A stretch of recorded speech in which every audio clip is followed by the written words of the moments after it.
My name is Jerry Mushno, Board Chair of the Greater Scranton Chamber of Commerce. On behalf of the Chamber, its nearly 1,500 members, and today's co-sponsors, which are the Greater Wyoming Valley Chamber, the Greater Pittston Chamber, the Chamber of the Northern Poconos, the Back Mountain Chamber, the Lackawanna County Convention and Visitors Bureau, and the Pocono Mountain Visitors Bureau, I would like to welcome you to the 8th Congressional District Candidates Forum. We would also like to thank the Pocono Television Network, PTN, for producing this broadcast, and Blue Ridge Cable, Electric City Television, and Pennsylvania Cable Network for agreeing to broadcast this forum at a later date. Additionally, the broadcast will be made available on the websites of all of the participating sponsors. To explain the format of today's program, I would like to introduce the Chair of the Chamber's Government Affairs and Advocacy Committee, Vince Galco. Thank you, Jerry. Good morning, everyone. I'll just go over the few rules and instructions for this morning. First, for the audience, we'd ask that you please silence and put away your cell phones before the program begins. And if you need to exit the room for some reason, please move to the back of the room and exit to the right as to avoid the cameras. For the candidates, they will be interviewed separately. Congressman Matt Cartwright will go first, followed by Rob Bresnahan. Each candidate will have the opportunity to make brief opening remarks, followed by a question and answer period, moderated by Greater Scranton Chamber President Bob Durkin. The candidates will also be afforded the chance to make closing remarks. The questioning will be related to issues and concerns of the business community. As our desire is to elicit well-considered responses, both candidates were provided a list of topics, though not specific questions, in advance of this forum. Questions on the identified topics have been generated by members of the Chamber's Government Affairs Committee with input from members and fellow sponsoring entities. If time allows, the audience may submit additional questions in writing for the candidates. Chamber representatives will screen and pose those questions. The press has been invited to attend today. Will not allowed to pose questions directly to the candidates. At the discretion of the candidates, the press may be afforded the chance to conduct interviews after the event. The candidates were asked and agreed not to use any of the recorded materials from today's event as part of their campaign advertising. Each segment of this forum will run approximately 55 minutes. Thank you. Please allow me to introduce the Democratic candidate for Congress in the 8th Congressional District, United States Representative Matt Cartwright. Congressman Matt Cartwright represents Pennsylvania's 8th Congressional District, which includes Lackawanna, Wayne, and Pike, and portions of Luzerne and Monroe counties. He has served in this capacity since 2013. Matt earned his undergraduate degree from Hamilton College and his Juris Doctorate from the University of Pennsylvania Law School. Before his election to Congress, he practiced law for 25 years. Congressman Cartwright is the senior member of the House Committee on Appropriations and serves as the ranking member of the Commerce, Justice, and Science subcommittees. He is also co-chair of the Bipartisan House Military Depot Caucus, vice chair of the Sustainable Energy and Environment Coalition, and is a founding member of the Democrats for Border Security. Congressman Cartwright is the Dean of the Pennsylvania House Democratic Delegation. The Congressman lists among his priorities in the coming session the restoring of rail service from New York City to Scranton. Congressman Cartwright lives in Moosic with his wife Marion. They have 2 sons, Jack and Matthew. Okay. Congressman, welcome again. It's the 3rd time we've done this. It's becoming a habit, Bob. Well, we want to jump right into things. As mentioned before, the candidates were provided topics and not specific questions, but some of them are going to be obvious. Number 1 on the list is workforce. So the statement first, the availability of trained and accessible workers is both an opportunity and a threat to the congressional district's economic vitality. This issue has become one of the foremost concerns of our members and the business community as a whole. Congressman, what steps would you take in this upcoming session of Congress to ensure that our region has a pipeline of trained workers to fill the employment needs of northeastern Pennsylvania businesses? Well, first off, thank you all for having me here. Thanks for rolling out early to listen to Cartwright. I appreciate it, and I appreciate the opportunity to do this job in Washington. I knew that our area lagged behind in terms of money coming back from Washington. We could see it going in places other than northeastern Pennsylvania, places like Dallas or Atlanta, Los Angeles, New York. And I knew we needed somebody effective to bring every penny of our fair share of federal tax dollars back here at home to work in our local economy, because a rising tide lifts all boats, and that's why I ran for Congress. I fully recognize that the local member of Congress can't fix an entire local economy. I know that. But there's a lot you can do. If you make the right moves and become effective in Congress, get on the Appropriations Committee early, gather seniority, rise to the top of an important subcommittee of appropriations. I followed that playbook. It wasn't one that I wrote. We had some very effective appropriators in northeastern Pennsylvania before. But to jump into your question, absolutely, workforce development is huge. We seem to ping pong between economic problems, don't we? I mean, we go from raging inflation after the pandemic and then into, I can't find enough trained workers to do my work at my shop. Even with health care, that's a problem.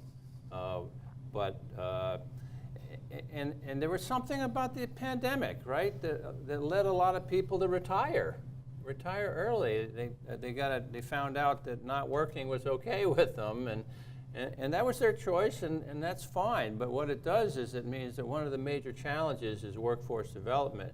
So you will always find me at places like Luzerne County Community College or Lackawanna College or Keystone. It's places like that understand how to train up workers to do the job that needs to be filled. Our dear friend Mark Volk was wonderful at that. When we had fracking coming into the northern districts, one thing you noticed was that the airport parking lot was filled with trucks and cars from Wyoming and Arkansas and Oklahoma and Texas, and we knew those jobs were being filled by oil rig workers from far away. And the question is, how do we get local people into those jobs? Mark Volk actually went out and he talked to the fracking companies and asked them, what do you need? Tell me what curriculum you want me to build. And they did, and he did build a curriculum like that. So he ended up getting so many people. Of course, he built a facility up in New Milford and built a facility that was keyed to what the employers needed. And they ended up with 100% employment with starting jobs in excess of, at the time, it was $60,000 a year. That's the kind of thing we do. We have to pay attention to it. And these local educational institutions, they know they can count on me for federal support. Well, speaking of federal support, the Federal Workforce Innovation and Opportunity Act, known as WIOA, is a major source of funding to states and local workforce development boards. One of the challenges to the effective use of said funds is the overly restrictive rules and regulations attached to them. What can you do to help us overcome these obstacles to allow WIOA funds to be more effective tools for hiring and training of potential employees by our local businesses? That's just one example of a much bigger problem, and it's red tape. You have all kinds of restrictions and requirements that keep a valuable, worthy project from moving forward in a real way. And it's one of the reasons that I have become such a good friend and admirer of our governor, Josh Shapiro. Here's a guy that loves to clear away the clutter of red tape. One example is the broadband, expansion of broadband into rural places in Pennsylvania. he set up the Pennsylvania Broadband Development Authority, and they're looking for ways to smooth it out. And that's something that we can do. Nobody likes undue excessive red tape. Nobody likes restrictions on that are holding back projects. And we get calls like that in my office all the time. You know, I want to apply for this program. I'm having this problem with the federal government. You know, I forgot who wrote it. It might have been Tolstoy, who said the power of the petty official is to say no. And I think that's true for many people. What I have always followed, and I'm blessed with so many terrific staffers in northeastern Pennsylvania and also down in Washington, my office, I have always pushed this philosophy that we represent not the federal government, we represent you, the local people, against the federal government. When the federal government is making things hard and getting in the way and saying no to this and that, we find a way to get to yes. And that's how we see our job. Very good. We hear all sorts of political banter around immigration, but with the shortage of available workers and the demographic realities that portend a continuation of that trend, how, in your view, does immigration fit into the future of our regional workforce? Yeah, there's good immigration and bad immigration, right? Bad immigration is what gets all the headlines, and it's been out there. There's no question, and we have to get a hold of securing our southern border. That's why I am one of the founding members of the Democrats for Border Security Task Force. That's why I would have voted yes on the Jim Lankford bill.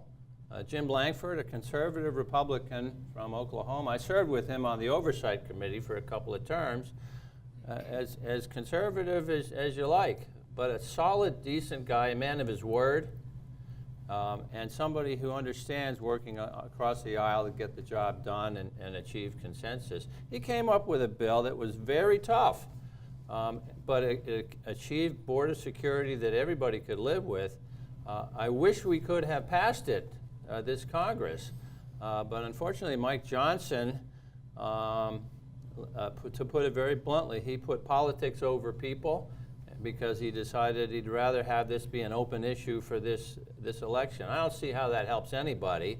I have voted consistently to extra punishment for illegal immigrants committing crimes in this country, particularly violent crimes. I have voted against funding sanctuary cities on occasion. We don't have any sanctuary cities in northeastern Pennsylvania, so it's a little bit of a mismatch.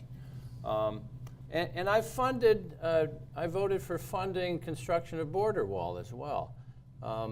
But the larger point is this: you're talking about the economy, and economists are in agreement. If you were to deport 11 million people from our shores, that would cost 5 million American citizens their jobs because of the resulting recession. So we have to tackle it. We have to tackle it in a way that preserves American values, preserves American jobs, and creates opportunities for employers to get the employees to get the job done. Because there's so many jobs that are going unfilled right now. Particularly right now, you know, there's good and bad. When unemployment is really low, of course that's good, but it makes it hard on company owners to find qualified people. So there's that piece, the immigration piece, and making sure that also there's a lot of legal immigration where there are hang-ups. Okay, so you have a nurse who's a properly trained RN, but she came from India, say, and we need her skills so badly, but there's all this red tape getting in the way of her being certified right away as a nurse. I think that's something that we have to come together and come to grips with. You know, in a way that makes sure that nurse is properly qualified. We don't want just anybody that's not qualified, but streamlines the process to make sure that the qualified ones can get hired. Very good.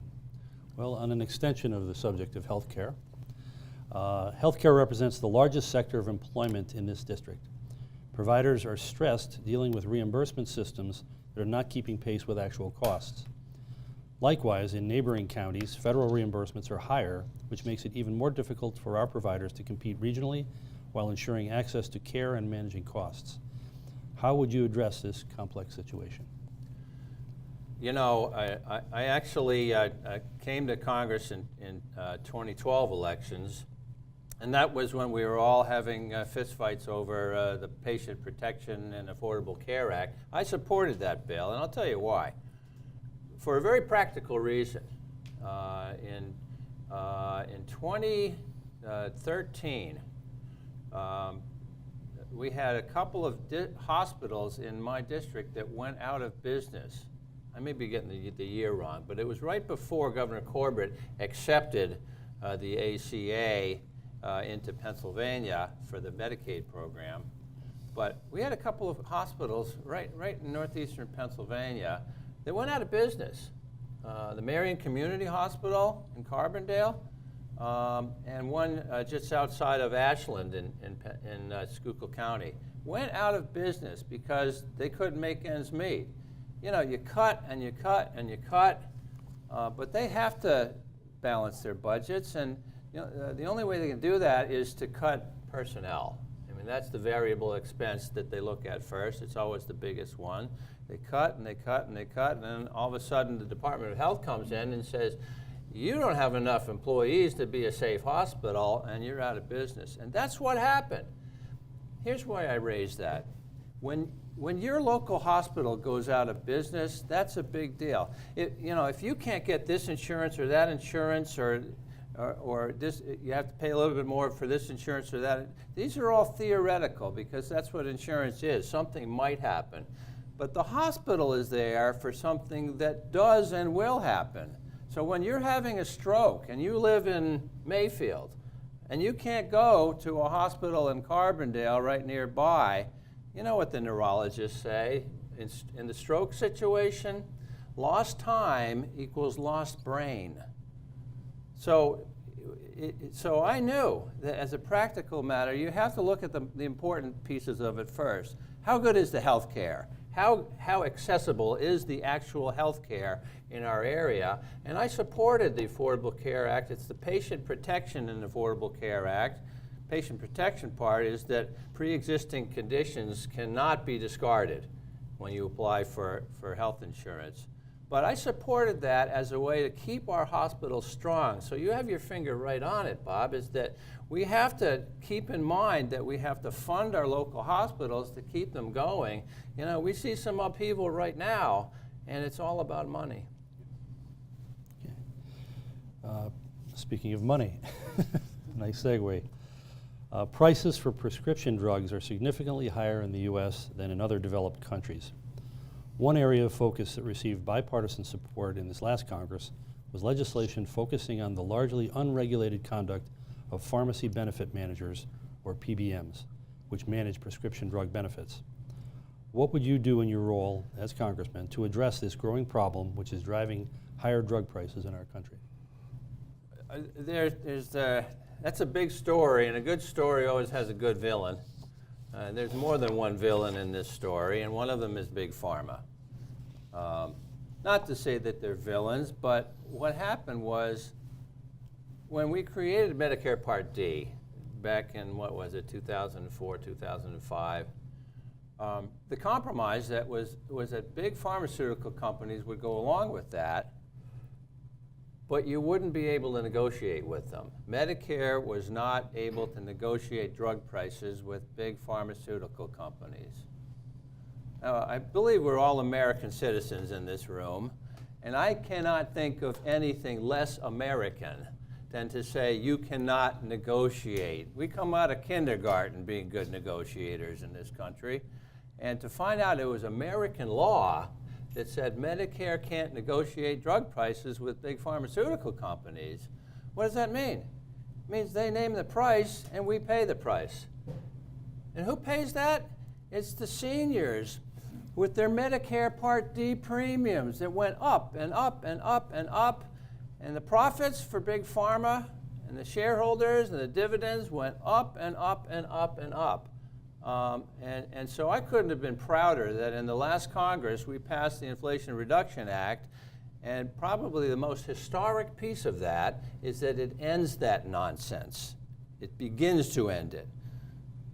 There's a list of drugs. The $50 word for a list of drugs is a formulary, and there's a formulary of about a dozen drugs that all of a sudden Medicare had to negotiate drug prices with Big Pharma had to negotiate with Medicare over those prices. Maybe the most important one is insulin. Insulin, it's been around for 100 years. There haven't been major changes or developments or breakthroughs about insulin, but it kept going up and up and up. To cap insulin for seniors at $35 a month is huge. I don't think there's any family that doesn't have somebody in the extended family who's diabetic and who has had to pay through the nose for insulin just because Big Pharma could get away with it. Starting next year, that law caps seniors at $2,000 a year in out-of-pocket expenses for pharmaceuticals. That is such a boon to so many seniors. And we know stories about how seniors were cutting their pills in half or taking sub-therapeutic levels of their medications because they had to pay the light bill too. We're putting a stop to that, and that formulary is going to get bigger and bigger as we attack more and more drugs where that's gone on. Now, pharmacy benefit managers, they have been the bane of independent community pharmacists. And I could name you about 8 or 9 owners of independent community pharmacies, and they are all great people. People who care about their local communities, rooted in their neighborhoods. And the ones that will save you from making a mistake on your drugs. These are wonderful people, and they come to me and they explain to me, well, okay, we thought we had this much profit for the quarter, then we got the bill from the PBMs, the pharmacy benefit managers, and it wiped away every penny of our profit. We can't be doing that to our community pharmacists. I am against it. I've signed on to one of the bills that would rein in the excesses. Essentially, they're middlemen that are treated like royalty because there's so much money involved, and now we're on that. Shifting gears into another area that has emerged in the conversation of workforce and chambers of commerce, and that's housing. Housing affordability has become a pressing issue in northeastern Pennsylvania, just as it has for Americans as a whole. The situation has now become a workforce issue as employers struggle to fill mid-level jobs. What are some of the strategies you might use to make more affordable housing available as this impacts families, communities, and employers alike? It's absolutely true. And I think the first thing you look at are what are the causes of it. And I suspect that COVID was a big cause because people weren't, we had a supply chain disorder, we had people staying at home, and not as many dwellings being constructed, probably far fewer. And of course the population continues to rise. But I have to say, there are an awful lot of places where government can do a good job. My favorite progressive was Teddy Roosevelt. Teddy Roosevelt believed there are things where government can do really big things very well, things that private enterprise would never have tackled. I mean, what was Teddy Roosevelt's thing? The Panama Canal. He dug the Panama Canal. And Bob, I mean, that for 8 generations since that has lifted the standard of living of Americans, because ships don't have to drive around the tip of South America. It's such a big deal. There are things that government can do really well. I hesitate when you come to housing, and I'll tell you why. Private developers are really good at doing housing. And housing isn't one big monolith, okay? It's one project at a time, at a time, at a time. We have we have some fantastic local developers. I can think of about 7 or 8 of them off the top of my head locally who are doing a good job. Probably what's holding them back is not enough workforce and probably interest rates. But interest rates are starting to creep down, thank God, once the inflation has started to tamp down. And my own view of it is that I mean, you're looking at a card-carrying capitalist here, folks. And I do believe that the American market system can cure a lot of ills. And I think that's true with the housing situation, because this is a wide open market that's screaming for more development, and our office is ready, willing, and able to help developers get the job done. The one caveat I would make is that we did, in our own area, we got a big boon. You remember the bipartisan infrastructure law.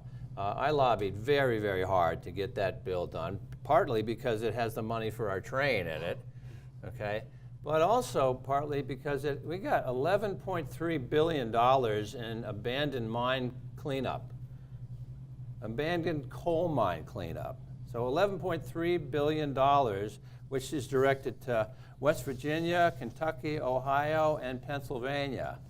And that is a big deal, because that means we're going to get somewhere north of $2 billion into northeastern Pennsylvania to finally attack these voids underground, these things where the water rushes in and admixes with the minerals underground and comes back up with orange with oxides of metals. I mean, and you know what? These abandoned mines, they're not out in the woods someplace. They're not out in the countryside. They're under us.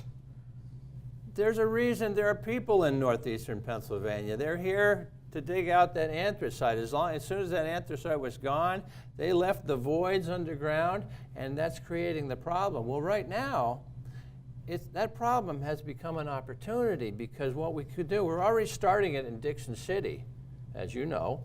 We've got all of this land in the middle of Dixon City that needs to be shored up, and it's right in the middle of communities so that we can put in senior housing, community centers, and that's the plan. Through the Bureau of Abandoned Mine Reclamation, which got the money through the IIJA, we're starting to deploy that money, and you're going to see that over the next 10 years. A lot of housing developments going up because of that. Well, you mentioned it before, and we'll just dive right into the transportation infrastructure issue. Regional chambers and visitors bureaus have gone on record strongly supporting the development of the Amtrak connection between Scranton and New York City as a major economic development opportunity for the region as a whole. Silly to ask this question. What is your position on this proposal, and how have you and can you assist in making it a reality? You know, many of you know my wife, Marion Munley. We actually met when we did junior year at the London School of Economics in England. There I thought I was meeting an English girl, and I'm the rest of my life in Lackawanna County, Pennsylvania. Thank God. Thank God. What a break. And one course that I took at LSE was economic history of the United States. And the thing that has stuck with me since I took that course was, what is it that leads to economic development in the United States? And it's lines of transportation. I mean, there's a reason Pittsburgh is where it's at. It's because of the confluence of rivers. And I came here and I saw that in the early 70s they stopped rail travel to Scranton. Now, obviously, what happened was that the interstate highway system killed it. It was just so much easier and maybe more fun to drive your own car those same distances. But when you cut off a connection to a major commercial center like greater metropolitan New York City, that hurts your economy. And that's what I learned. And now Amtrak has economists, and they have reinforced my own belief. They've validated my idea by estimating that we're going to get an awful lot of economic development money every year because once that line goes in. And so I worked on it for 12 years, more than even before I got elected in 2012. You know, Larry Malski and Bob Hay and Dominic Keating landed on me like I was a loose football, and I agreed with them immediately. Now, one thing we learned was that the government does things in fits and starts, okay? They make big investments kind of in spasms. It's not a straight line situation. It kind of never is. So does anybody remember the turndown of 2008 because of the mortgage crisis? Yeah, we all do. And then we had to do what? A stimulus program. President Obama at the time came up with a stimulus package. And what were they looking for? Shovel-ready projects. They wanted shovel-ready projects. So if you had a project but you hadn't done the cost estimates and the engineering studies and the environmental impact studies, if it wasn't already shovel-ready, there was no money for you. So we learn, right? we're adaptive. We figure things out from the past. And I knew that the next time there is going to be another one of these spasms of federal spending, we want to have our project shovel-ready. And so Bob and Dominic and Larry and I sat down and worked out how to do this. And you were in on it too, Bob. We got ridership studies. We got cost estimates. We got updates to the environmental impact. We got our ducks in line. And sure enough, after COVID, we have this bipartisan infrastructure law. I talked to Chuck Schumer on the phone. He agreed to put $2 billion extra into the new rail starts part of it. I talked to Josh Shapiro. Again, practical as the day is long. He agreed to put in $125 million local match from Harrisburg and to have PennDOT write the application to the Federal Railroad Administration. By the way, the Pocono Mountain Visitors Bureau also has an economist who estimates, I think, in the Poconos alone, $73 million in additional economic activity every year. We have that line in place. There is so much upside to that. I knew it was an uphill climb when I got involved with it, but sometimes when you get involved with something, the small chance of it actually happening is so far outweighed by the upside if you pull it off that it made it worth working on, and I was happy to do it. Right now, we got accepted into the Corridor ID program last December. We had a big celebration last December about it. And we're on the cusp of getting into part 2, and there's more announcements to come on that. Well, the Bipartisan Infrastructure and Jobs Act appropriated $110 billion to improve roads and bridges across the country. Roads, bridges, and public transit, surface transit, are important issues here in northeastern Pennsylvania. What are you doing, or what can you do to ensure that northeastern Pennsylvania gets its fair share of that bill, that funding? That's a softball if I ever heard one, Bob. That is exactly why you need somebody effective in Congress, somebody that doesn't just know how to find the men's room, somebody who knows how to work the Appropriations Committee. There are 12 subcommittees of appropriations. Every dollar of federal spending comes out of one of those 12 subcommittees of appropriations. I made it onto appropriations my second term. I gathered seniority the whole time I was there. I got to be the top Democrat on Commerce, Justice, and Science in 2021. And I dove into that bill, Bob. I don't let staffers take over this. I think I need a new eyeglass prescription from all the time I looked at. Remember, we're in COVID at that time. We're doing Zoom examinations of Excel spreadsheets. I know every one of the line items of that bill. And I'm making sure that responsible decisions are made for all of that money. That bill directs $82 billion a year in federal spending. It took me 10 years to get up that high on appropriations, but now that I am, it puts me in a position not only to make sure that sensible, practical decisions are made on how that money is spent, but also that northeastern Pennsylvania gets its fair share. And probably the best example of that recently was we got just under $17 million for the University of Scranton under the Department of Commerce, National Institutes of Standards and Technology. I bet there isn't one person in this room that ever heard of that outfit, but they're within the Department of Commerce, which is my bill. And we were able to push that money to Scranton because we know that they will use it wisely there and for the purposes for which it was designed.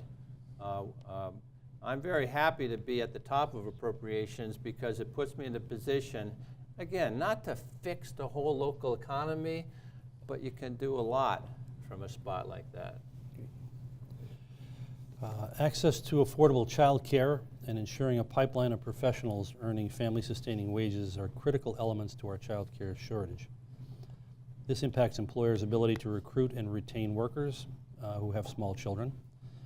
What would you propose to increase? What would you do to propose and increase the?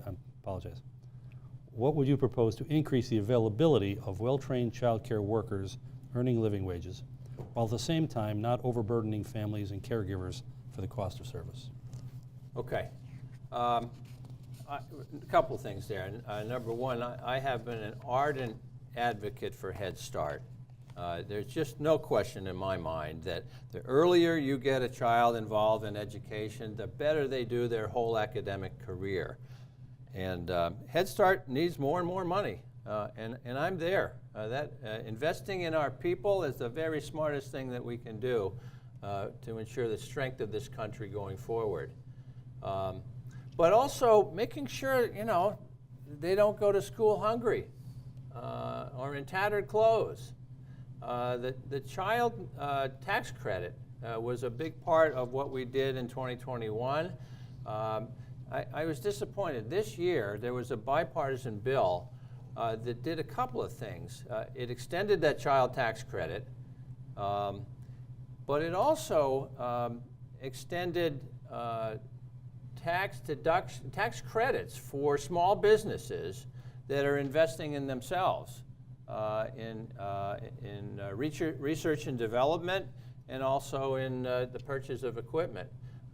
What I don't want to see is the federal tax budget going all to the biggest corporations that are all pretty well heeled and have enormous advantages, purchasing power and all that.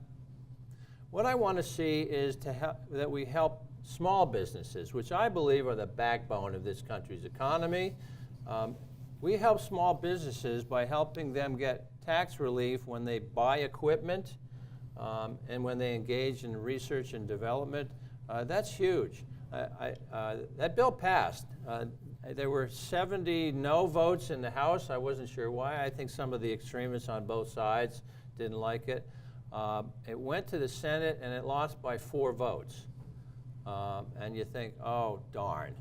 But I think, no, we're close. We're close. We're going to make that happen because, folks, working on a bipartisan manner down in Washington, that is what gets things done. That is how I have passed no fewer than 16 substantive bills into law in my time in Congress, not treating the other side as enemies. I've never done that. Looking for common ground. I just got some award from a Common Ground Foundation for that. It's not because I was looking for awards and trophies. It's because I want to get things done.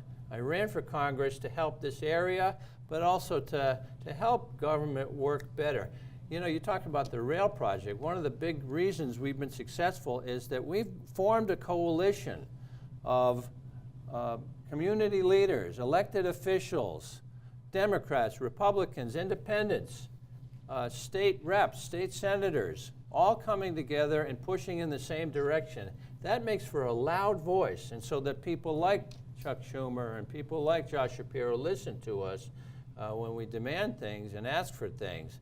But by the same token, we got a big win. There was this huge problem in the Delaware Water Gap where Route 611 was closed for almost 19 months because the National Park Service couldn't agree with PennDOT about whether it was dangerous from rock slides or whether that was a nothing.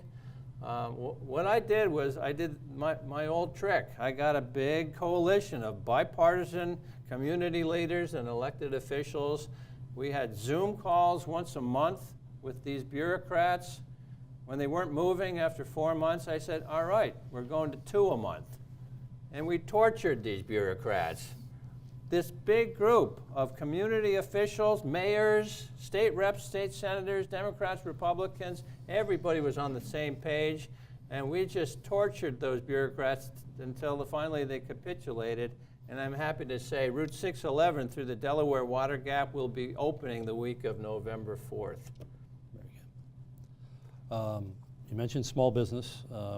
Northeastern Pennsylvania has a vibrant entrepreneurial ecosystem, including multiple business incubators bolstered by both public and private support services. What would you do to further assist chambers and associated economic development organizations and entrepreneurs themselves in promoting small business startups in our communities?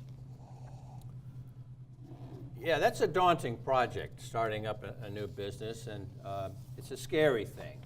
And the people who suck it up and start a new business, not only are they to be commended, but they need to be helped. And I know you help them at the chamber, and the university helps them.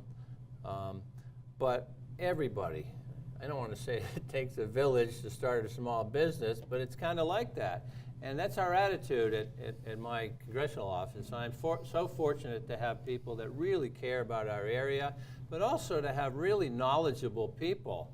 I have former State Senator John Blake as my district director here in northeastern Pennsylvania.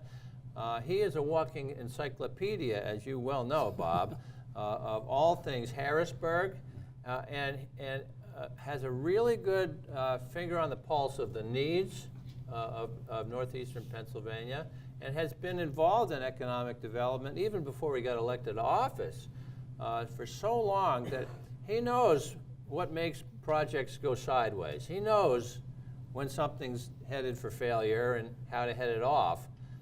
So we consider ourselves partners with whoever wants to start a small business to help them smooth it out. And a lot of the problems that small businesses have are with government. Either they haven't fully researched all of the requirements the government has, or maybe they're not communicating properly with the government, or vice versa. There's so much that we can do and we have done to help small businesses deal with the government. But I feel very strongly, I hope that comes through. I believe small businesses are the key to our whole economy. Take NASA, for example. 1/4 of that Commerce, Justice, and Science bill that I do, 1/4 of it is NASA. And do you know that 50% of the NASA work that's done is done by subcontractors? It's not all of the famous SpaceX and Astrobotic. It's suppliers to those companies that are all over the United States. We've had some luck pulling in contracts from NASA into northeastern Pennsylvania. We're always on the lookout to help local small business. And I would say to anybody listening to this who owns a small business or who is considering starting a small business, check in with our office. We are there as your ally. Just this last week, we had a group of business leaders, including many that are in this room. We were down in Washington, had a roundtable discussion with some folks. And one of the things that came up in the conversation is the fact that many of the larger programs that are put out, RFPs are out on the MOFOs, I guess, as they refer to them. Oftentimes the dollars end up landing in larger urban areas. So for example, Build to Scale is an entrepreneurial initiative, which actually John Blake had sent around to a number of people. We looked into it, and the reality is, and we had this discussion with that roundtable, is that a lot of these kinds of programs end up being a different scale than northeastern Pennsylvania. So I guess if there's a question in there, it's what can we do to sort of capture the concept without having to be fighting with a Philadelphia or a Pittsburgh. There is no simple answer for that eternal problem of why the more rural areas take a backseat to Philadelphia and Pittsburgh. It happens in politics. I mean, really, one of the reasons I explained about getting a coalition of local leaders and politicians together, they do that all the time in Pittsburgh. And they put their thumb on the scale with whoever the governor is, and they'll say, we won't help you in any of your agenda unless you give us this. And you know, you could grind your teeth and grump about it, or you could learn from it. And we learn from it. And that's how that's one of the reasons that I've made that part of my standard operating procedure, getting a coalition together of local people. But the other thing is this, business people understand this phrase, that the riches are in the niches. And a lot of times those big projects, like the hydrogen hubs, yeah, we didn't get them, they go to bigger areas. I understand that. But there's a lot more. Kenna Kripke is here, and we're working together on what will be possibly a $200 million operation, private-public partnership, to build up the hemp industry. For something like 80 years in Pennsylvania, hemp was illegal to grow, but before that, Pennsylvania was a national leader in the production of hemp, which was used in maritime vessels for ropes, which is incredibly strong. It has so many uses. Ever hear of hempcrete? That's a thing where they lay hemp into concrete and it acts as rebar. It's so strong. It actually is good for rehabilitating brownfields. They are using hemp at Chernobyl to suck all of these heavy metals up out of the ground. It's astonishing the things that we can do. Now, there's a doctor down at Penn State, Dr. Sarum, who is researching how you can genetically alter hemp so that it works most economically for whatever application you want to use it for. Do you know that BMW takes hemp, turns hemp into a plastic product? It's not oil-based, it's hemp-based, and they put that on dashboards of cars. I mean, this is a kind of a solution that has so many places it could go, but we're doing it here in northeastern Pennsylvania because the National Science Foundation, Dr. Panchanathan, and I worked on getting a grant into northeastern Pennsylvania, worked with Dr. Sarum, and with the good offices of folks like the Ben Franklin Partnership. We're looking at about a $200 million effort to build that up and make a hemp hub right here in northeastern Pennsylvania. On the issue of taxation, many small businesses find the rules, regulations, and reporting processes associated with our tax system to be excessively complicated. Likewise, many, if not most, cannot afford to bear the costs of third-party accountants and/or other professionals to assist and manage that situation. How can our tax system be streamlined to make it easier for small businesses to address these requirements? There's no question that dealing with the IRS and dealing with an incredibly complex tax code takes a lot of people. And the problem there is that when you're a big company, you have a big tax department. And in fact, there are big companies whose tax departments are so sophisticated that they end up paying no taxes whatsoever. And there are familiar examples of that I won't mention at this time. But what it means is it's unfair to smaller businesses because you don't have that kind of economy of scale where you can have a big, an army of tax lawyers working directly for you. And so making it as simple as possible is something that I will always vote for. But at the same time, my office is there. A lot of the work that we do involve when somebody's having trouble with the Internal Revenue Service.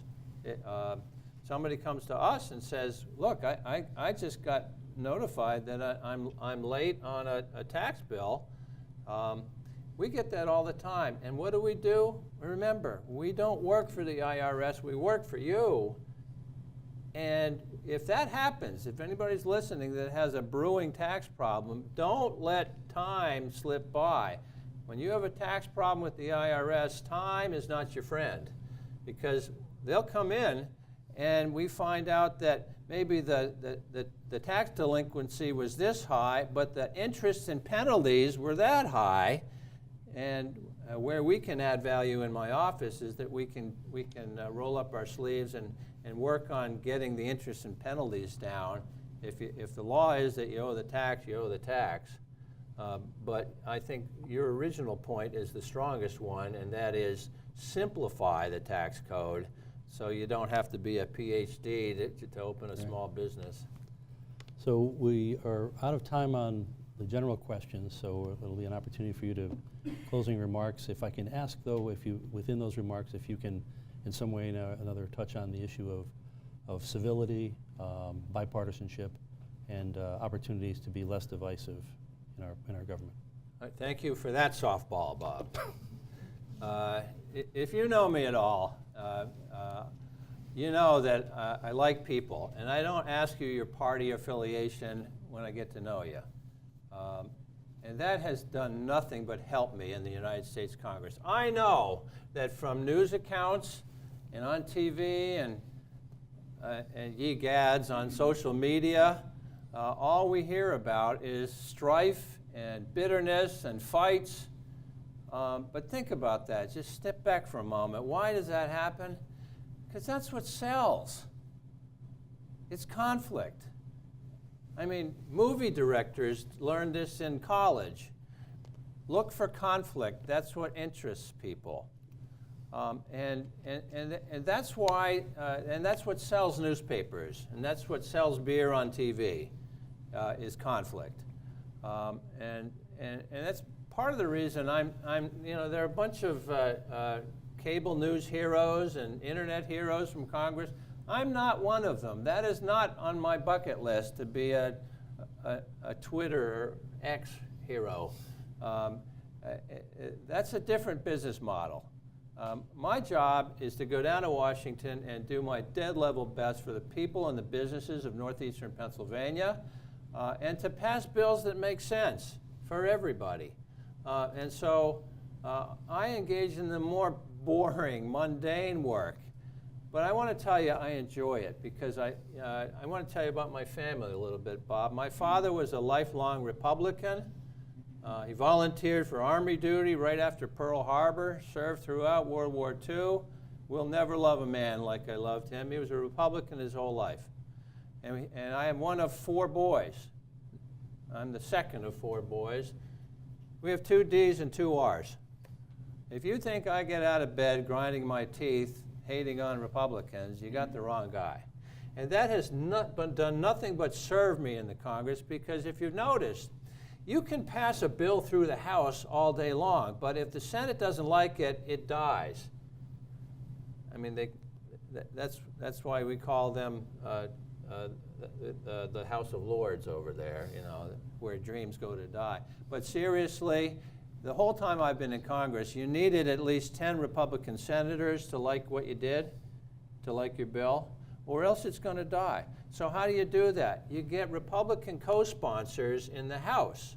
When I passed the Camp Lejeune Justice Act, the thing that corrected this blot on our national integrity and allowed Marines and Marine families who got poisoned by the well water we fed them at Camp Lejeune for 34 years, when I found out they didn't even have an opportunity for a day in court to present their claims, I wrote a bill to fix that. It took me 4 years to get it across the goal line, but I got 55 Republican members of Congress to co-sponsor that with me, and that's a signal to those Republicans in the Senate that this is okay. I can vote for this. And they did. And one of the proudest days of my life was when we passed that bill to help those Marine veterans and their families. But that's my attitude, is yeah, you see nothing but conflict on TV and in the newspapers, but that's their business model. They're trying to make it interesting. It's the old man bites dog gets the headline, not vice versa. and you will never read a headline in the newspaper that says they're all getting along swell this week on Capitol Hill. No one would ever read that article, right? But that's what I get up to. And I don't get along with everybody, but there's a corpus of Democrats and Republicans that you never hear about on national TV, on cable news, and we get along and we get the job done. Right now they're having trouble just keeping the lights on, but we're helping out. That's the kind of work I want to continue to do, and I think that's the path forward for this country, where we can all come together and remember we're all Americans. Thank you all for listening to me this morning.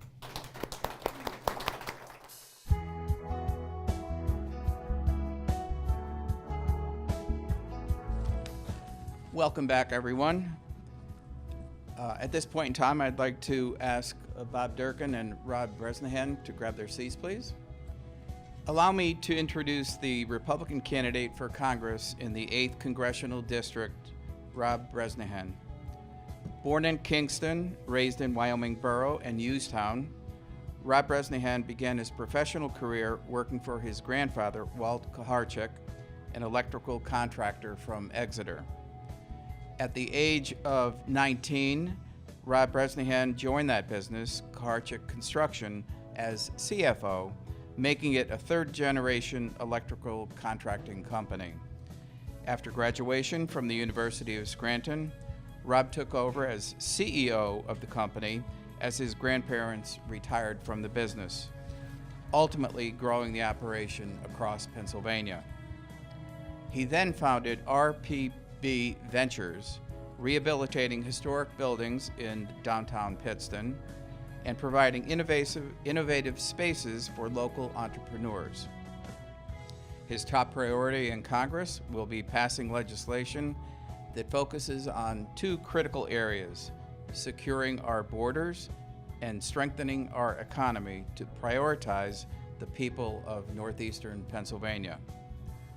Rob is a fifth-generation northeastern Pennsylvanian, accomplished businessman, college athlete, former chairman of the Joint Apprentice Training Committee, and trustee for the Health, Wellness, and Annuity for IBEW 163, and community philanthropist. Rob is engaged to his fiancée, Chelsea Strub. He now lives in Dallas Township in Luzerne County. I'd like to ask Chair of our Government Affairs Committee, Vince Galco, to please go over the ground rules again. Thanks. Thanks, Bob. Just a reminder for the audience to please silence your cell phones and put them away. The candidates will be interviewed separately. Obviously, Congressman Cartwright went first. Rob Bresnahan is now up. Each candidate will have the opportunity to make brief remarks, followed by a question and answer period, moderated by Greater Scranton Chamber President Bob Durkin. The candidates will also be afforded the chance to make closing remarks. The questioning will be related to issues and concerns of the business community. As our desire to elicit well-considered responses, both candidates were provided a list of topics, though not specific questions, in advance of this forum. Questions on the identified topics have been generated by members of the Chamber's Government Affairs and Advocacy Committee, with input from members and fellow sponsoring entities. If time allows, the audience may submit additional questions in writing for the candidates. Chamber representatives will screen and pose those questions. The press has been invited to attend today. While not allowed to pose questions directly to the candidates, at the discretion of the candidates, the press may be afforded the chance to conduct interviews after the event. The candidates were asked and agreed not to use any of the recorded materials as part of their campaign advertising. Each segment of this forum will run approximately 55 minutes. Thank you. Rob, opening remarks? Sure. Well, listen, this is really exciting because sometimes you don't get the forum to actually have a good quality conversation. We feel like we live our lives through 15 and 30-second TV ads about, this person said this or this person believes that. So it's really good to actually have a good dialogue, meaningful, substantive dialogue about really important issues. But to echo the bio there, I'm born in northeastern Pennsylvania. I'm raised in northeastern Pennsylvania. I had the opportunity to go to school in the Philadelphia area, but after 2008, we got totally clobbered by the financial downturn. And after the pressure from some bonding and surety and banking programs, they suggested to my grandparents we need to have a clear succession plan. They were getting older, in their 70s at that point, and we needed to have a path forward. So I decided against going to school in Philadelphia and chose to go to the University of Scranton, which was one of the best decisions of my life. And at that time, if you're from a family business, everybody wears whatever hat you have to wear at that moment in time. So I took over, just kind of similar to Congress now, if you look back at it, but the power of the purse. I mean, we had a great company. We had about 50 employees at that time. We worked in predominantly doing traffic signals, intelligent transportation systems, heavy highway electrical infrastructure, and it was a challenge. But since then, we've grown from 50 employees to 150 employees, where I think we're up to 19 different states that we work in now. And all the while, I've been reinvesting in downtown Pittston. Started with a condemned, unfit for human occupancy building, and grew it to over 100,000 square feet of real estate in the downtown, to get to partner with young entrepreneurs who have a similar drive and passion to give back to, whether it's their trade, their industry, or their communities. Every part of me has been about northeastern Pennsylvania. I think I've made it about 13 miles from the Nesbitt Hospital from where I was born. I love northeastern Pennsylvania. Chelsea and I love northeastern Pennsylvania. We wouldn't dream of living anywhere else. I also been super involved in different nonprofits throughout my time. Hopefully they can overlap into some of the questions, because I think they're all very relevant. But I'm actually on the board of directors for the 44th Cemetery, and I have a pretty good idea where I'm going to die and get buried, which will be northeastern Pennsylvania. And ultimately, that's why I'm running for Congress. I love northeastern Pennsylvania. I love the people, and I love this country. And this is my way to give back in a much greater capacity. I've been very blessed. To whom much is given, much is required. And that's my view towards public service, is I want to represent northeastern Pennsylvania. I want to represent my home. So I'll begin by taking umbrage with the idea that 70 is old. All right, Rob, I want to jump into a couple different topics as we share the main topics with you. So let's start with workforce. Sure.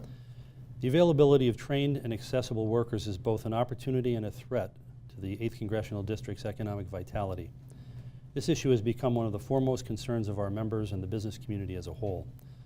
What steps would you take to ensure that our region has a pipeline of trained workers to fill the employment needs of northeastern Pennsylvania businesses? Sure. I mean, northeastern Pennsylvania, within 6 hours, we can reach 60% of the United States population. Within 200 miles is about 51 million Americans.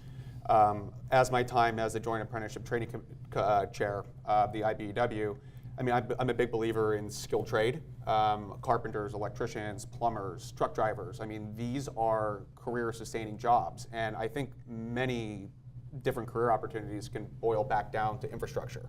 One of the committees that I plan on serving in Congress, there's two that I'm extremely passionate about, transportation infrastructure and workforce education.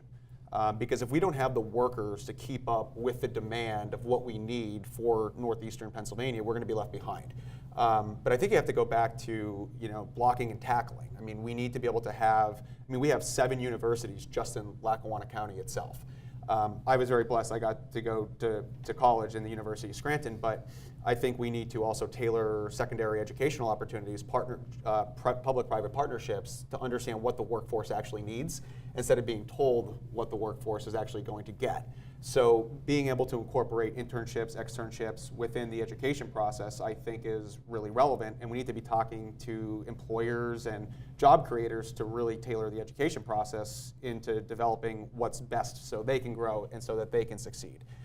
We have to continue to invest into our workforce development. If there's not a workforce, we can have the best company looking to relocate to northeastern Pennsylvania, but you have to be able to staff those positions with the technology that's relevant to the position they are trying to fill. Very good. We hear all sorts of political banter around immigration, but with the shortage of available workers and the demographic realities that portend a continuation of this trend, how, in your view, does immigration fit into the future of our regional workforce? So that's a good, interesting question. I'm all for legal immigration. I would not be here if it wasn't through Ellis Island. And I'm a big believer in big fence, wide gate. And there needs to be a path to citizenship.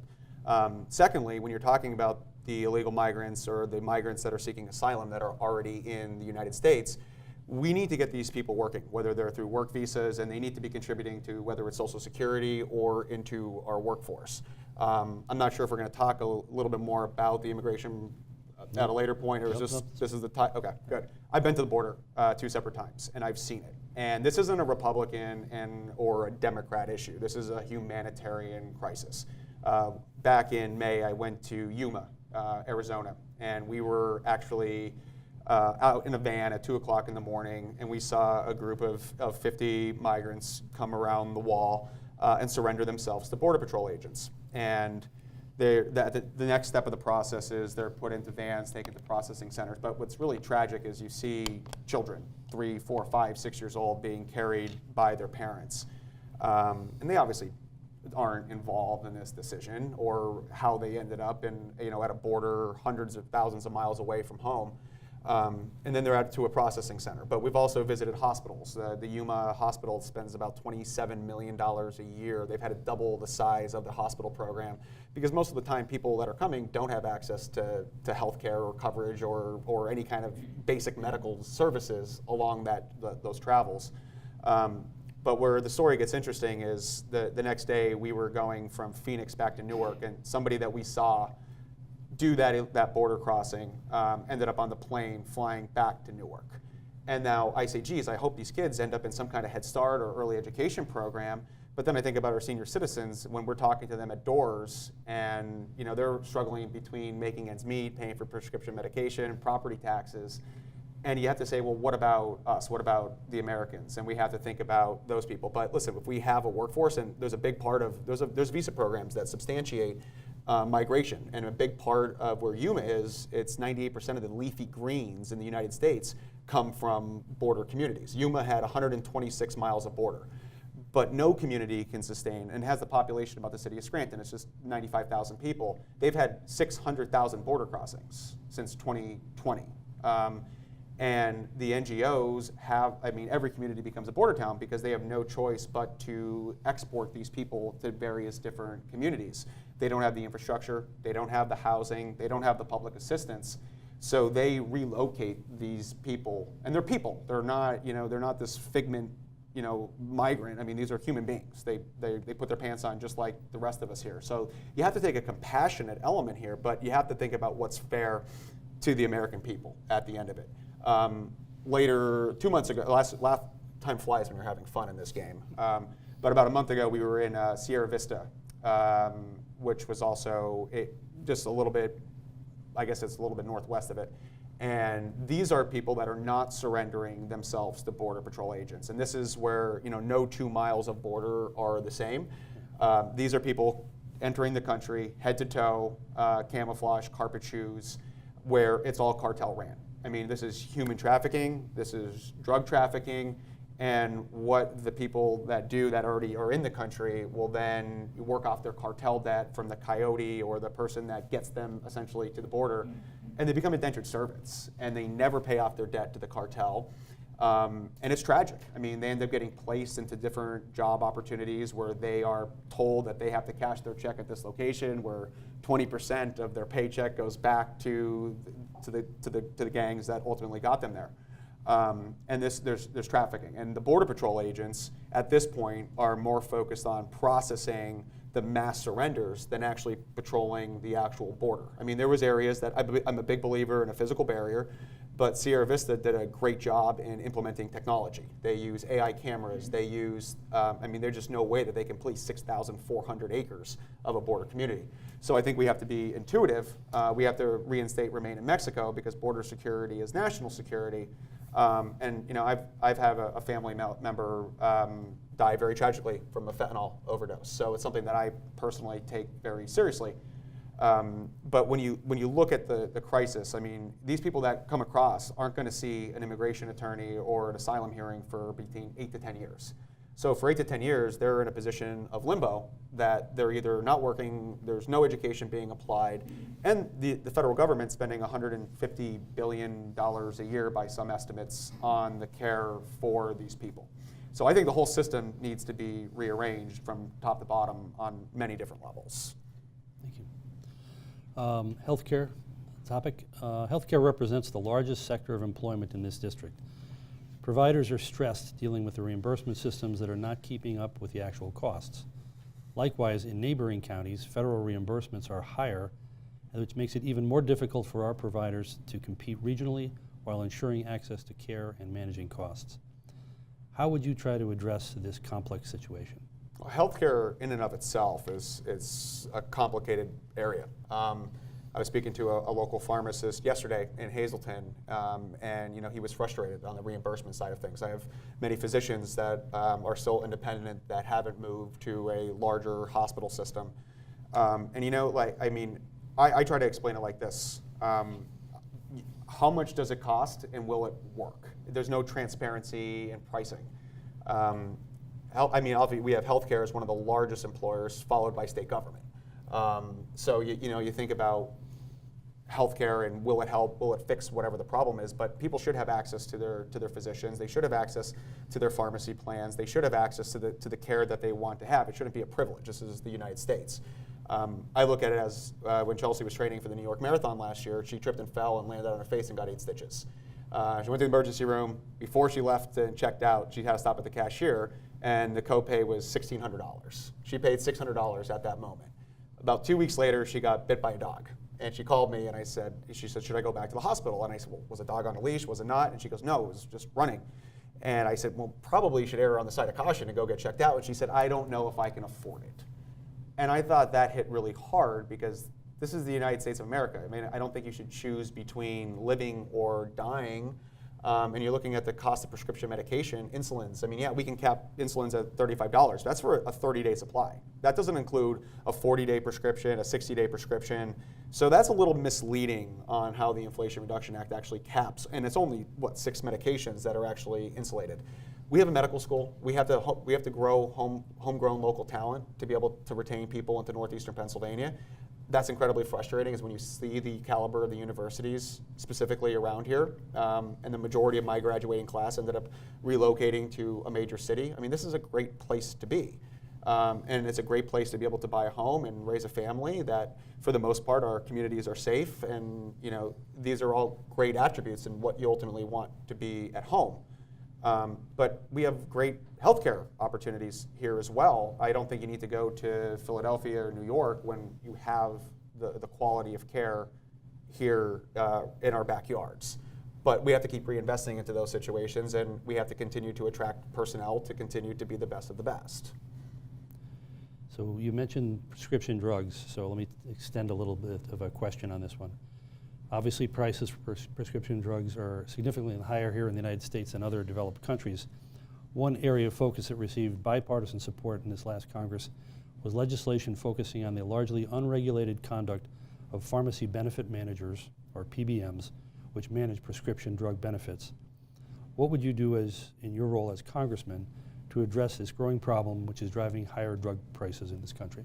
I'm glad I had dinner last night with that pharmacist from Hazleton because that was, literally we started talking about the DIRs and the reimbursement rates, and pharmacists are basically being told what they're going to make, very similar to physicians. I mean, you just can't have when you have Cigna come in and say, hey, we're just going to cut reimbursements by 17% for a physician. There's no way that they can increase and offset those expenses. I think there needs to be transparency into the benefit managers. There's absolutely none. You have their formularies.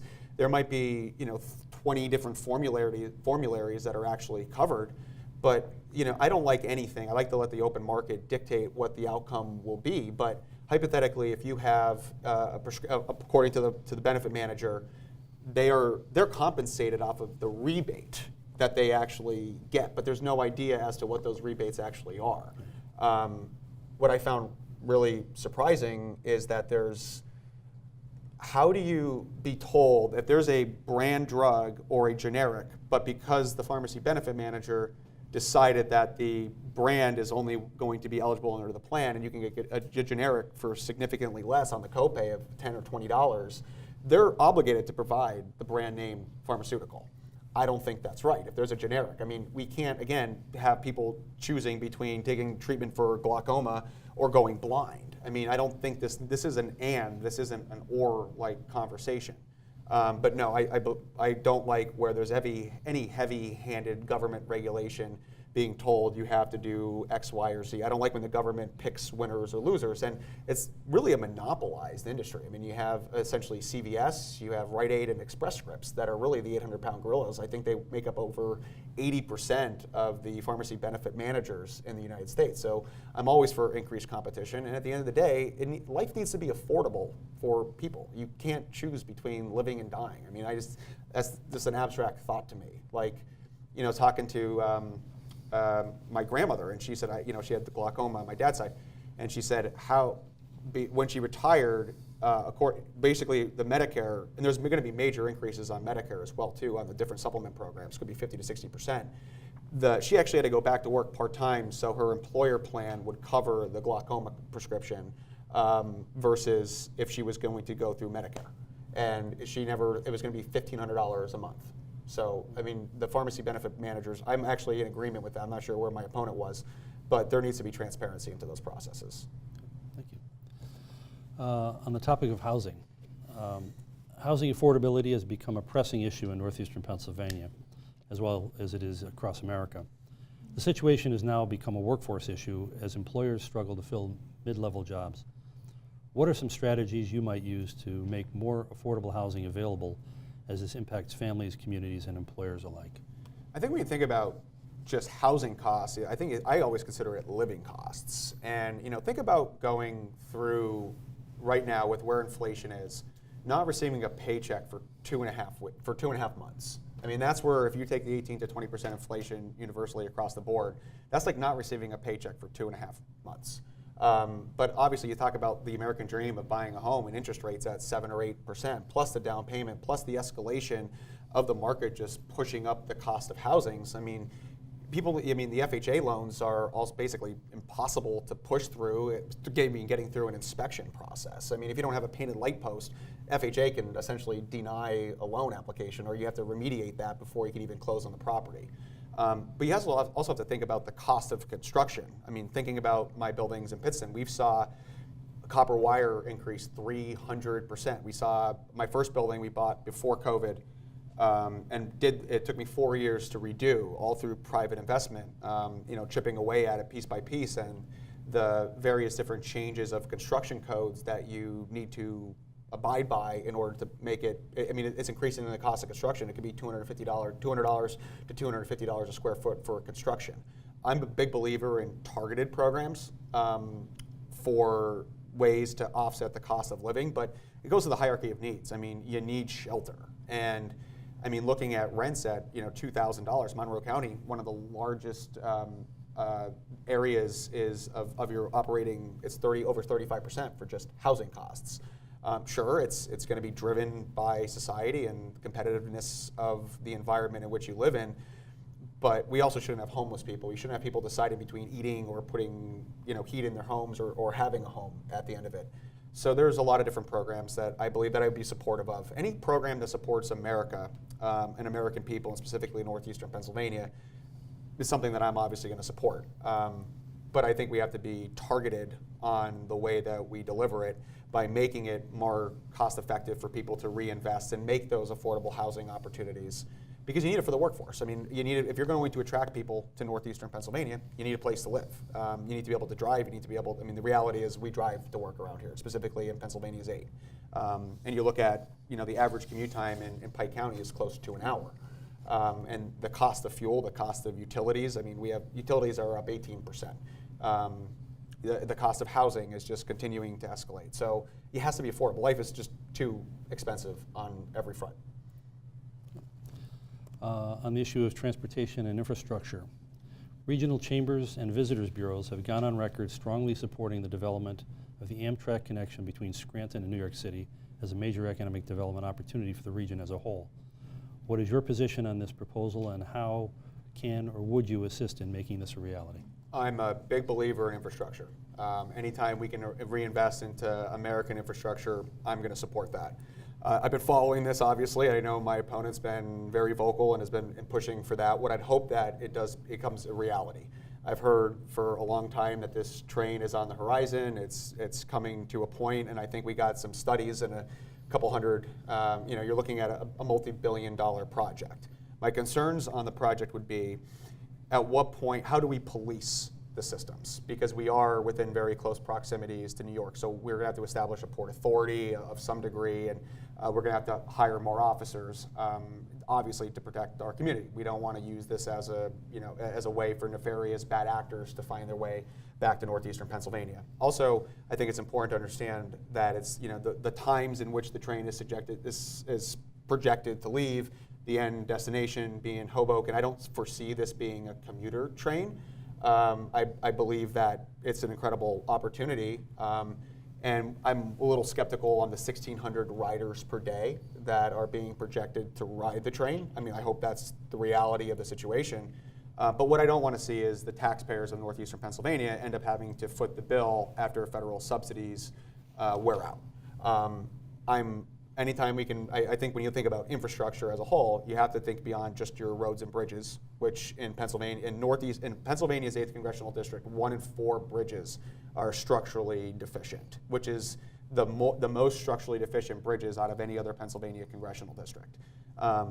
You have to think about your levees, you have to think about your power generation. Infrastructure is a big category of multiple different subjects. You think about broadband connectivity, you think about levees. I mean, over $1 trillion in property in the United States are protected by levee systems. So sure, yes, when that comes to the table, I mean, I'm a contractor, I build things, that's what we do. It'll be done on budget, it'll be done on time, and if we're lucky enough to get to a position where it is, and the reality is gonna take place, I hope to be the member of Congress to fight and advocate for that. Specifically on a T&I committee, I think I could be super effective there. But I also don't want to neglect all of our existing infrastructure that we have in place. I mean, electrification, this is gonna be an electric rail system. You need to be able to generate power, you need to be able to distribute power, and you need to be able to transmit power. And right now we have nuclear. The second most efficient power generation form is natural gas. And so we can't vilify the natural gas industry when it is a super efficient way to generate electricity. That's what we do. We actually have trucks in Asheville, North Carolina right now working on the power distribution recovery after the horrible hurricane. And sidebar, I mean, it's absolutely tragic down there. I've seen photos and videos. I mean, it's absolutely horrific. But you're thinking about, the majority of our electrical infrastructure was built in the 1950s with 50 years of usable life. We're well out, it was done under FDR's New Deal, and we're well outside the usable life. So we need to reinvest into these systems to be able to produce the power necessary to supply different infrastructure investment projects like this. West Pittston, 2011, my grandparents lived in West Pittston. We got devastated by a flood. I've heard talks of a levee in the West Pittston area for a long time. The Nacero plant that was promised in Nanticoke, I've heard about that time and time again. But these are super efficient ways to create jobs, family-sustaining careers, not just jobs with careers with benefits, retirement plans that will actually go to feeding the people and taking care of the people of northeastern Pennsylvania. But you also have to think about our airports. I mean, we have sewer systems. I mean, the bucket of infrastructure is huge. And that's a way that we can power northeastern Pennsylvania for the foreseeable future. So to go back to the original question, because I like to answer the question. I'm not one of these, I'm not a politician, truly. But I'm going to support, if the train can be done responsibly, that the taxpayers of northeastern Pennsylvania aren't going to be saddled with the bill, and there's a way that we can police and enforce the people that are coming with inside of the projected budgets, I'm going to be for it, absolutely. I'm never going to not be for infrastructure. Good. Then I'll skip several other questions. Childcare. Access to affordable child care and ensuring a pipeline of professionals earning family-sustaining wages are critical elements to our child care shortage. This impacts employers' ability to recruit and retain workers who have small children. What would you propose to increase the availability of well-trained child care workers earning living wages, while at the same time not overburdening families and caregivers for the cost of service? I think the average right now, according to Winnie, is about $200 a week per child for just even daycare systems. And a lot of families are choosing between either leaving the workforce and becoming the primary caretaker at home, because it basically becomes a cost offset that it's not worth going to work. I mean, that's not a reality or a good reality.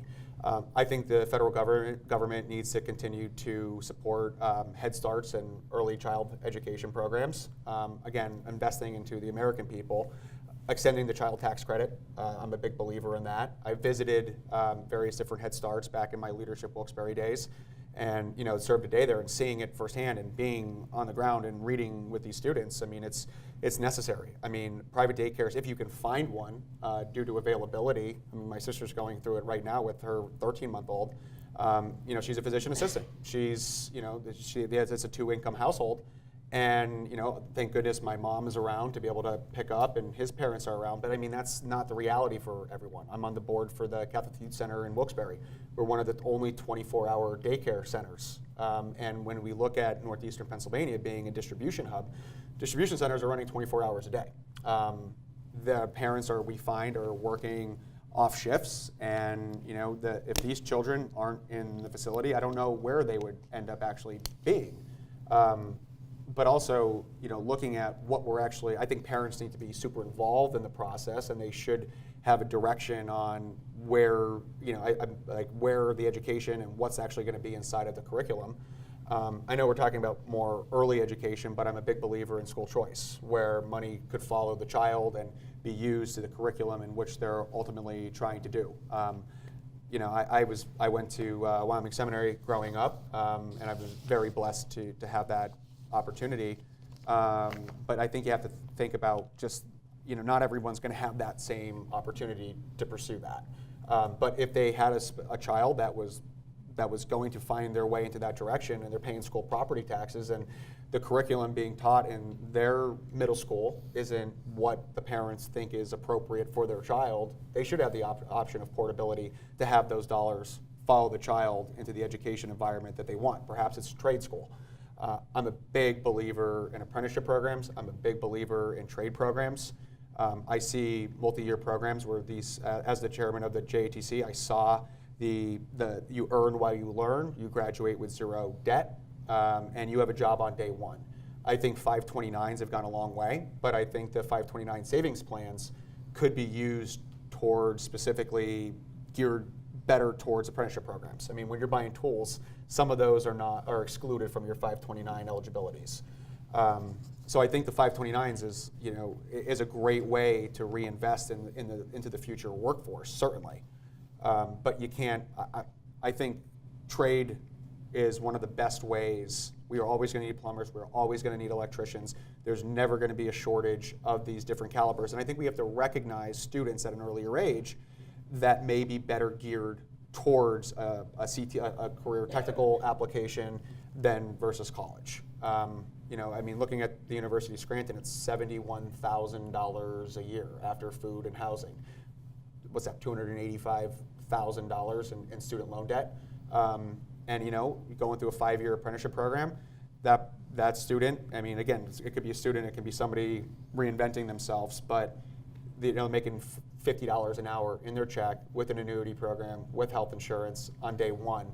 And as soon as these people have another job to go to, they are working as much as they want to work. But identifying, we spend $285 billion a year through the Department of Education, and our national defense budget is just under $800 billion. So I think we need to continue to prioritize education so we can have the next generation of a workforce. And listen, I think the workforce of 10 years ago is a lot different than what the workforce going forward and moving forward is. Small businesses are the engines that drive our local economy. Indeed, the vast majority of members of all of our participating chambers have 15 or fewer employees. What does or can Congress do to support the needs of small businesses? I think that's the backbone. I remember I always had an entrepreneurship mindset. I remember I used to live across the street from the park, so I would make snow cones. I would get a bag of ice, I'd crack it with a rubber mallet inside the bag, of course. And I'd go to Kiko with my mom, she'd buy me the different syrups, and then I'd give a couple of my other friends, and there was a couple different parks around. And then finally I saved up enough money to go buy an ice crusher. So I got to get rid of the hammer. After that, my grandfather, I was probably 13 or 14, I bought a quad. He bought me a quad, and he said, you have to pay it back this much every month. You have to go figure out different snow plowing accounts. So I would go down to a local TV appliance repair shop. I'd plow their lots before school. I'd go to school covered, in a snowsuit, and ultimately I paid it off, and then I was able to turn 16 and actually get an enclosed cab, and I wouldn't come to school with icicles on my face. But I think when I was involved with TechBridge for a long time. I was the treasurer of TechBridge. I was always looked forward to the business plan competition and the coaching sessions, because it always just remotivated you. And I think access to capital for small businesses and entrepreneurs, you don't have that credit history. It's the first thing that everyone comes to me, whether it's an angel fund, Ken, or if it's a different kind of grant application. I talk to entrepreneurs all the time. It's like, do you think this bank would loan to me? Well, I mean, these entrepreneurs are living off of credit cards. Then they go and want to hire an employee, and they have to figure out how to do payroll. They have to figure out how they're going to cover their workers' comp insurance. And now, instead of working, on the business or working on the investment, they're working in the business. And you're looking at the regulations. I mean, we brought on 87,000 new IRS agents for more increased audits. The interpretation of what you're supposed to do is always ever changing. The tax code is impossible for the average person to understand, and I'm all for paying taxes.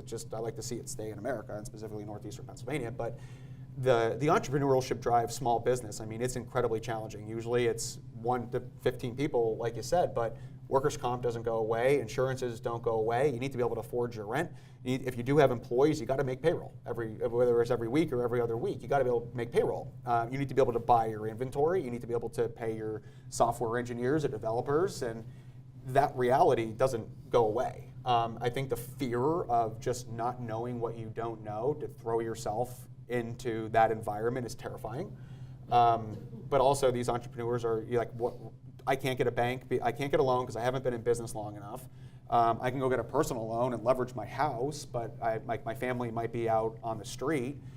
So I think access to capital and the simplicity of, the national NFIB has endorsed us, the U.S. Chamber has endorsed us.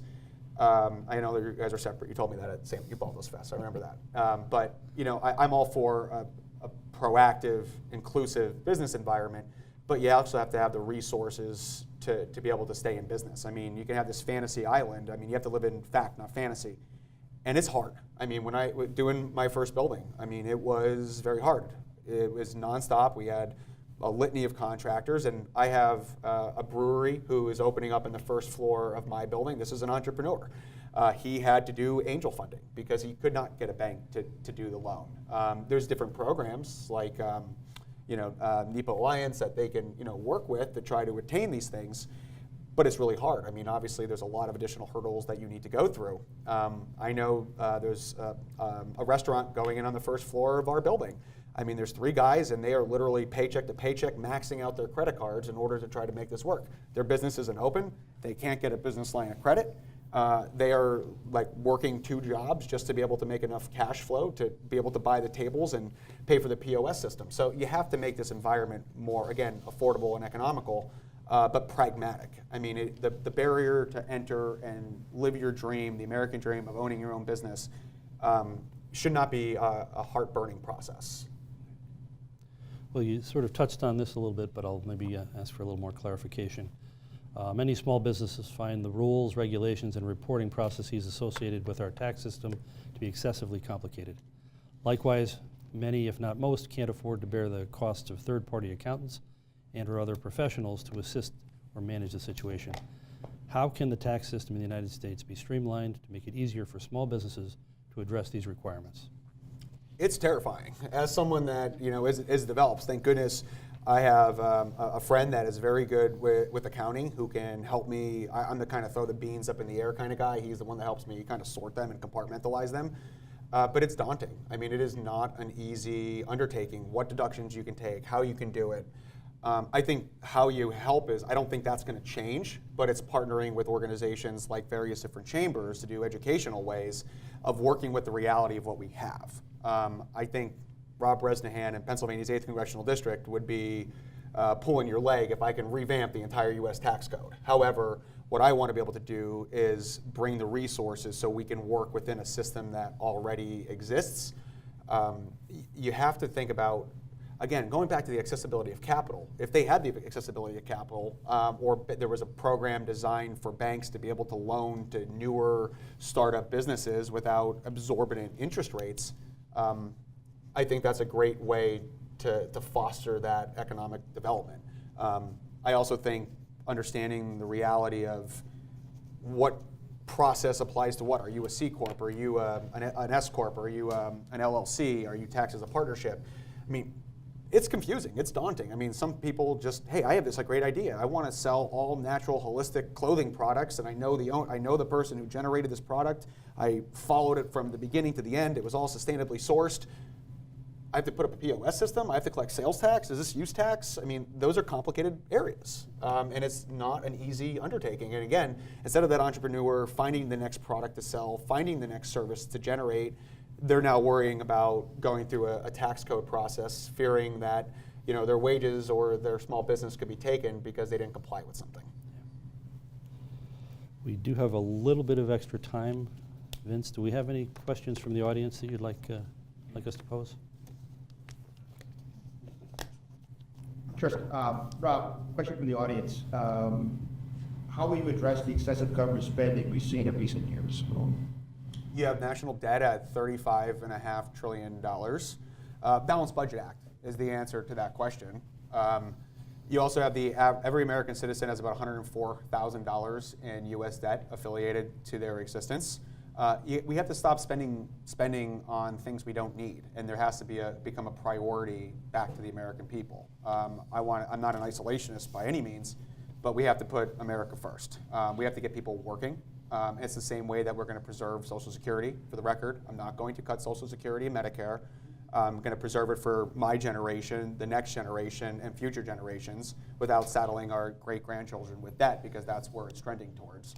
I mean, we have interest rate. Our interest on $35.5 trillion is more than the national defense budget at this point. I think that is throwing good money at a bad problem. It was one of the first challenges that I had to deal with in our family business. I mean, we were millions of dollars leveraged off of lines of credit, and every year we were spending hundreds of thousands of dollars instead of reinvesting into our company and reinvesting into training and tooling and expansion. We were using to pay off debt, and that existed for a long time. We have to get very serious about how we balance our budget. It can be done. It's been done twice in the past. I can't speak for prior administrations and different prior members of Congress, but I can speak that when I go there, it's going to be, I'm a fiscal conservative more than anything, and my vote's going to be to pay off the existing debt we have and continue to chip away at it. We just can't keep endlessly printing cash. That's not reality. We have one more. Wayne and Pike counties currently do not have a career technology center. Efforts are underway with the school districts to create one. Would you support this becoming a reality? Immediately. They also don't have so Pike County doesn't have a hospital. I know that's also being worked on, but immediately. And I don't know if we move to closing comments here. I don't care if it's a Republican idea, a Democrat idea. One of the first things that I'm going to do after I win, before I even assume office, is we're going to huddle up with all of our state representatives. We're going to huddle up with all of our state senators. I know there are universal needs that northeastern Pennsylvania has. And what we're going to do is we're going to collectively negotiate what we can go to the federal government with and how we can bring back, what we can bring back to northeastern Pennsylvania. I think if we have an opportunity to attract an economic opportunity in advanced manufacturing or a huge person. I mean, I want to be at the table. I will be at the table. If you tell me, Bob calls me and says, Rob, we got this great company. They're looking to bring 5,000 new jobs here, a multi-billion-dollar investment. I will ride a horse to wherever that office is to be with you, to let them know that I will do every single thing I can within power. I don't care if that CEO gave $150,000 to my opponent in a political contribution. I don't care. If it's going to be good for northeastern Pennsylvania, that's what we're going to do. Career technical training centers, and partnering with the right future, right future workforce is imperative. But again, you have to have a method to the madness. We're always going to need diesel mechanics. I mean, they are incredibly hard to find. We have airports. We have opportunities to train aerospace technicians, mechanics of various different degrees. Manufacturing, specialized advanced manufacturing, I think is an incredible opportunity in northeastern Pennsylvania. We have the workforce, we have the natural resources, but we can't vilify it. Natural gas is a huge industry in Pennsylvania. $76 billion of GDP is generated from the natural gas industry. $45 billion in payrolls. 52% of homes are heated from natural gas. So instead of vilifying it, let's leverage it and use ways to continue to reinvest into our infrastructure from the fees generated from the natural gas industry. So Rob, as we move into your closing remarks, I would ask you, as a part of that, can you address the issue of civility, bipartisanship, and functionality in Congress? I think it was interesting when we were talking that one day on the side of St. Ubaldo's of, was it who, the two gentlemen that would be politically opposite, but be able to come together at the end of the day and actually be able to share a meal together. I filed to run October 2nd of last year. My first day on the campaign trail, and again, I never ran for a public office before. I ran for state committee in 2018, but I never ran to represent people of my communities. The first day on the campaign trail was when the Speaker McCarthy vote took place, and he was ousted from as Speaker. And I remember thinking to myself, this is exactly why I'm running. I mean, I am so sick and tired of seeing the bickering, the complete polarities. You have the group from the extreme right, and then you have the group from the extreme left, and you can't get anything done. You can't meet in the middle. I mean, I'm a union electrical contractor. I mean, I think there's always a place to meet halfway across a bridge to get something done. The American people, including myself, feel like there's total gridlock in DC, and it's just daunting. It feels like there's nothing can ever be done. You're always throwing a speaker out. They have the inability to legislate, and it's frustrating. And it's certainly not the attitude that I'm going down for. I'm not looking to get a Fox contract at the end of this. I'm looking to be able to deliver for my home. And I want to make it the best possible place it could be. I have plenty of friends that are still registered Democrats that we don't agree on different ideas. I feel just because there's a letter next to my name, the only letters next to my name are NEPA. I mean, I wish I could just put that in parentheses every time I go on, because that's the way I'm going to pull the lever. It's for what's best for northeastern Pennsylvania. I'm always willing to put off my political partisan hat. There will be tough votes. I'm sure there will be. But at the end of it all, my loyalty is to this community here. And you know what? The second that starts to stray, that I start to vote 98% of the time with my party, I hope we're having one of these with somebody challenging me, because I don't deserve to be there. Rob, thank you for your time today.